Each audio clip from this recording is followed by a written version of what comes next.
ეხლა რომ 40 ლარი ეღირება 1 კილო გოჭის ხორცი ძალიან ის არის დამცული სიტუაცია. საახალწლო სუფრის მომზადება მოქალაქეებს ძვირი უჯდებათ 1 კილო გოჭის ხორცი მინიმუმ 40 ლარი ღირს, რაც ბევრისთვის საოცნებოდ რჩება. მოქალაქეებს იმედი ჰქონდათ, რომ რაც მთავრობა მაღალ ფასებთან ბრძოლა დაანონსა, საახალწლოდ მაინც იქნებოდა შვება, თუმცა შეცდნენ. ყველაფერი გაზრდილია. ყველა უკმაყოფილოა, ყველაფერს ვერ ყიდულობს. განსაკუთრებით კიდე პენსიონერები და ცოტა უფრო ჩვენი მაღლა რანგის ხალხი, იმიტომ რომ ვერ წვდებიან ფასებს. 450 ლარით გამოუშვი ნებისმიერი პარლამენტარი და იყიდოს ისეთი საჭმელი, რომ თელი თვე გაყვეს სიოლად, თუნდაც ახალი წლებს რომ იყენებს. ჩამსული ვარ საბერძნეთში 30 წელია გადახვეწილი ვარ იქეთ. ჩამოვედი ეს სექტემბერში და საშინელი სიძვირე. პენსიით ვერ გაიტანს გალი ადამიანი თავს. საშინელი სიძვირე. იქ უფრო იაფია. იქ ვიყიდე ბრინჯი რაღაცა იქიდან ჩამოვიტანე შვილი. ზგუშიონი მალაკო კარაკი რაც ბევრად იაფია იქეთ ვიდრე აქ იგივე კარგი. რატომ ღირს ძვირი სურსათი ფასების ზრდის გამომწვევი მიზეზების დადგენას მესამე უწყება იწყებს. ჯერ თქვეს რომ გამოიძიებდა სუსი, მერე თქვეს რომ შეისწავლიდა პარლამენტი.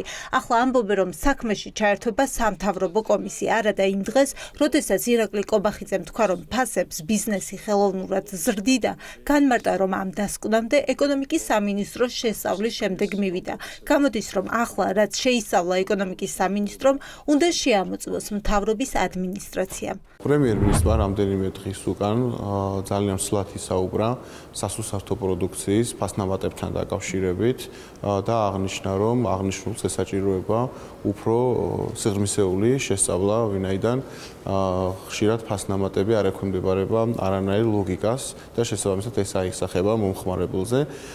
აი ამ პროცესის უკეთესი კოორდინაციისთვის შეიქმნა სამთავრობო კომისია, რომელსაც უხელმძღვანელებს საქართველოს პრემიერ-მინისტრი. ხალხზე რეალური ზრუნვა თუ ხალხის უკმაყოფილების შემცირება მხოლოდ განცხადებებით, რასთან გვაქვს საქმე. ჩნდება კითხვა თუ ბიზნესის ბრალია მაღალი ფასები და არა ეკონომიკური პოლიტიკის, მაშინ რატომ ღირს ძვირი პროდუქტი არა მხოლოდ მარკეტებში, არამედ ბაზრებში, სადაც გლეხს მისი მოყვანილი პროდუქცია მოაქვს. მეგონა რომ უფრო ნაკლები იქნებოდა, ჯერჯერობით არ ჩანს და იმედია მომავალ წელს მაინც გავუმართლებს. ფირიც კარაქიც ყველაფერი რა ძვირია.